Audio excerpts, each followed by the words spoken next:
Hello mga langga, kamusta kayong lahat? Gagawa tayo ng tuna salad ngayong araw kasi nga today is Thursday.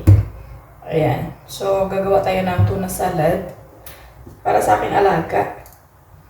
Ayan, so gagawa tayo ng tuna dahil yun ang request mga langga.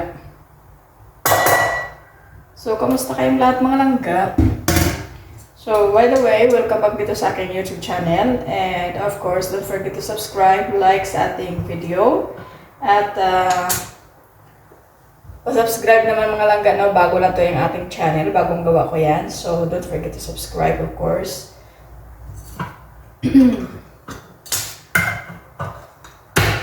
Ayan, so gagawin ko muna to bago ko tapusin yung aking ginagawa. Ako tapos maglinis, nilinis ko na yung tatlong part to mga langga, no? Tinapos ko muna. Then, i-ready ko lang to para tuloy-tuloy yung trabaho natin mamaya mga langga.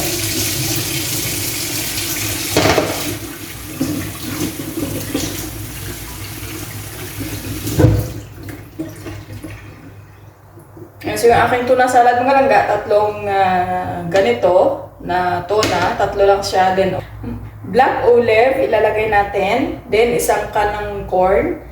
Then, mayroon tayong pasta. Yung carb pasta, mga langga. May natira kasi, kaya gagawin kong tuna salad. Ayan. Then, maglalagay ako ng ano ba ilalagay ko? Green onion. Magsislice tayo ng green onion, mga langga.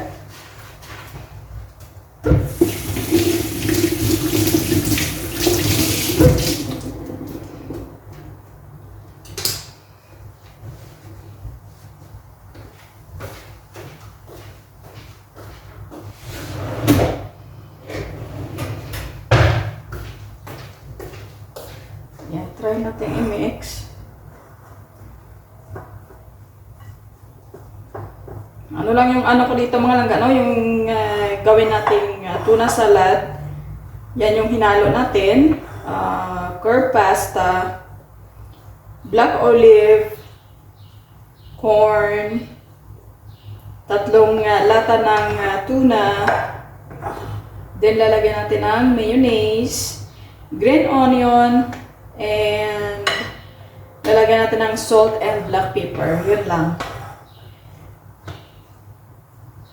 Ayan, ay mag-a-add pa pala ako ng ng lettuce. Lalagyan natin ng lettuce para medyo may vegetables. So hindi ko na lalagyan ng bell pepper mga langga, no. Lettuce lang, lalagay natin ng lettuce.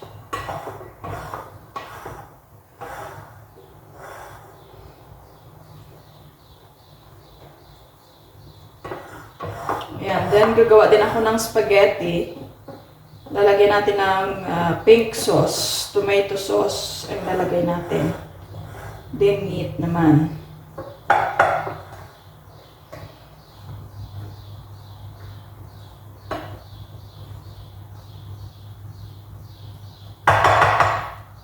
Hirap kasing magluto mga langga, lalo kapag yung hindi nila gusto ang pagkain. So kailangan pag nagluluto kasi ako, yung kakainin lang nila, yung gusto nila, yun lang.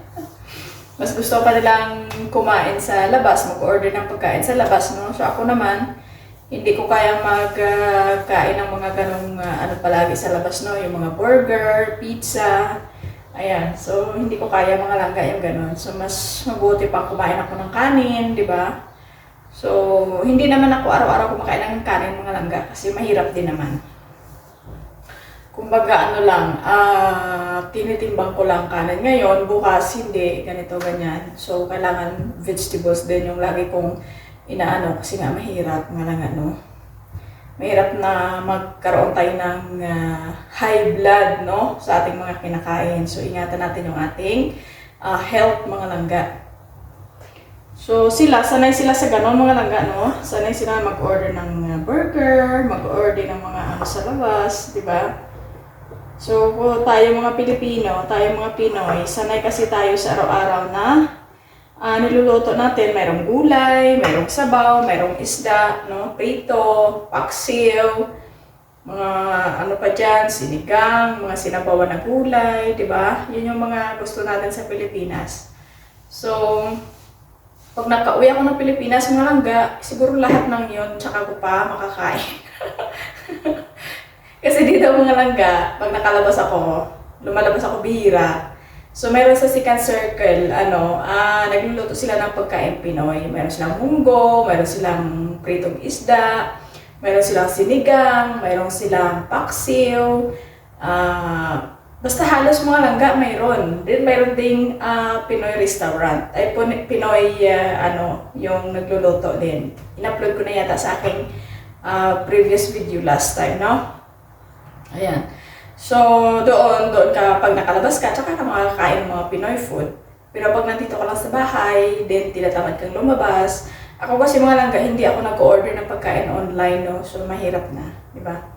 So, eto lang, kapag natiyon na gusto kong lumabas, di ba, mayroon akong extra money na ilabas ko, ayan, lumalabas ako, nagsisimba ako, tapos kumakain ako doon sa mga restaurant na pwede tayo makakain ng Pinoy food, di ba?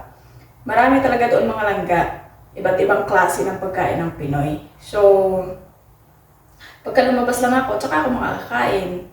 So, kinakain ko mga langga, pagka lumalabas ako doon, minsan, yung sinigang, pritong isda, mga ganyan, then paksiw, masarap yung paksiw na bangus, may mga ganun sila. So, yun yung mga kinakain ko mga langga, no? So, yan lang yung ating vlog for today's video, mga langga. For today's video, ayan. Yun lang yung vlog natin today kasi medyo wala akong mood mag-vlog mga langga. Sobrang masakit yung ulo ko, di ba? Dami kong iniisip, daming problema, di ba? Minsan nakakatamad mag-vlog kasi wala ka sa mood. Di ba? Kahit marami ka pang gustong gawin, di ba? Ulit-ulit na yung video mo, ulit-ulit na yung mga sinasabi mo. So nakakatamad mga langga, no? Iba pa rin kasi pagka yung malaya ka, 'di ba? Marami kang pwedeng maisip, marami kang pwedeng gawin, 'di ba? Kaysa dito ka lang sa loob ng bahay. So, ayan lang for today's video mga langga, and thank you so much for watching, and of course, see you in my next vlog mga langga. And don't forget to subscribe and like sa ating bagong YouTube channel, Ate Ann Vlog TV. Ayan. So, bye guys!